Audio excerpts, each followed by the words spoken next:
नमस्कार। आज की इस बेहद अहम चर्चा में हम एक ऐसी घटना की तह तक जाएंगे जिसने पूरे मुंबई शहर को सुन्न कर दिया है। हाल ही में पायधोनी इलाके में एक ही परिवार के 4 लोगों की जान चली गई और वजह बताया जा रहा है फूड पॉइजनिंग। आज हम अफवाहों से हटकर सिर्फ तथ्यों, पुलिस की फॉरेंसिक जांच और इसके पीछे की मेडिकल साइंस पर बात करेंगे। मकसद सिर्फ एक है, इस पूरी गुत्थी को समझना और भविष्य के लिए सतर्क होना। तो चलिए शुरू करते हैं। तो आज की इस चर्चा को हमने कुछ इस तरह बांटा है। पहले हम उस दुखद रात का पूरा घटनाक्रम समझेंगे, फिर फॉरेंसिक जांच की मौजूदा स्थिति और मेडिकल साइंस के नज़रिए पर बात करेंगे। इसके बाद हम देखेंगे कि लोगों के बीच फैले डर और असल विज्ञान में क्या फ़र्क है, और आखिर में बात करेंगे एक बेहद ज़रूरी समर फूड सेफ्टी चेकलिस्ट की। सबसे पहले बात करते हैं पहले हिस्से की, मुंबई की वो एक दुखद रात। आखिर उस रात हुआ क्या था? अब देखिए, जब हम इस टाइमलाइन पर नजर डालते हैं तो एक बहुत ही हैरान करने वाली बात सामने आती है। रात 10:30 बजे परिवार और उनके कुछ रिश्तेदारों ने साथ मिलकर बिरयानी खाई। जो रिश्तेदार खाना खाकर चले गए उन्हें कुछ नहीं हुआ, वो बिल्कुल ठीक रहे। लेकिन रात करीब 1 बजे परिवार के इन 4 सदस्यों ने कटा हुआ तरबूज खाया, और फिर क्या था, सुबह 5 बजते बजते उन्हें गंभीर उल्टी और दस्त शुरू हो गए। 10:15 बजे तक अस्पताल में भर्ती होने और फिर मौत का वो दर्दनाक सिलसिला शुरू हो गया।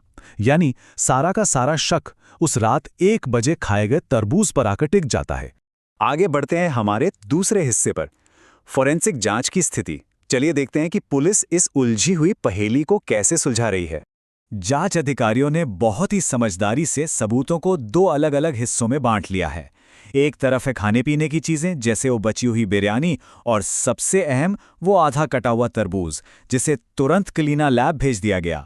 और दूसरी तरफ है बायोलॉजिकल सैंपल्स, यानी पीड़ितों के विसरा और गैस्ट्रिक लैवेज। इन दोनों को अलग अलग टेस्ट करने से ही बिल्कुल सटीक कारण पता चल पाएगा कि आखिर चूक कहाँ हुई। अब यहाँ एक मेडिकल टर्म इस्तेमाल हुआ है, गैस्ट्रिक लेवेज।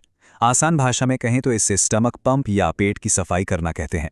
फॉरेंसिक एक्सपर्ट्स ने इस सैंपल को बहुत संभाल कर रखा है, क्योंकि यही वो चीज़ है जो सीधे तौर पर बताएगी कि पीड़ितों के पेट में कौन सा जहर या टॉक्सिन मौजूद था। समझ लीजिए कि ये इस पूरी गुत्थी को सुलझाने की सबसे अहम चाबी है। अफवाहों के बीच पुलिस का क्या कहना है? जे मार्ग पुलिस स्टेशन के अधिकारियों ने बिल्कुल साफ कर दिया है कि अभी तक किसी भी तरह की साजिश या फाउल प्ले का कोई शक नहीं है। फिलहाल इसे एक एक्सीडेंटल डेथ यानी आकस्मिक मौत माना जा रहा है।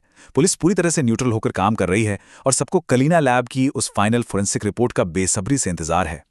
तो चलिए अब तीसरे और शायद सबसे उलझे हुए हिस्से की तरफ मुड़ते हैं, इस पूरी घटना के पीछे की मेडिकल मिस्ट्री।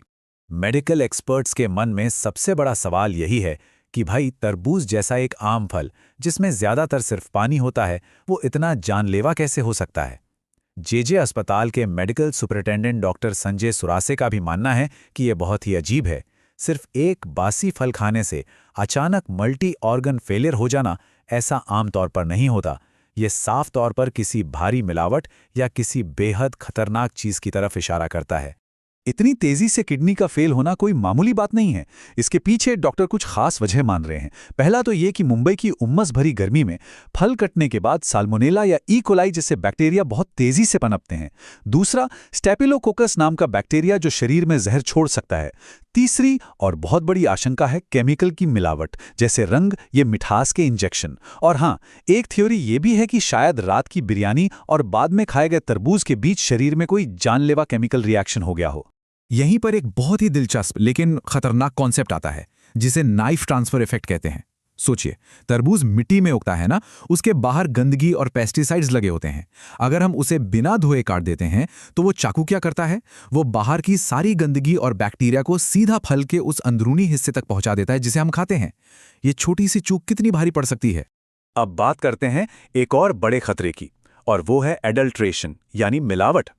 फलों को ज्यादा लाल और मीठा दिखाने के लिए उनमें जो केमिकल वाले इंजेक्शंस लगाए जाते हैं वो बहुत खतरनाक होते हैं। जब किडनी इतनी तेजी से डैमेज होती है तो डॉक्टर सबसे पहले इसी केमिकल एडल्ट्रेशन पर शक करते हैं, क्योंकि बैक्टीरिया को असर दिखाने में थोड़ा वक्त लगता है, लेकिन केमिकल्स का असर एकदम से और बहुत घातक होता है।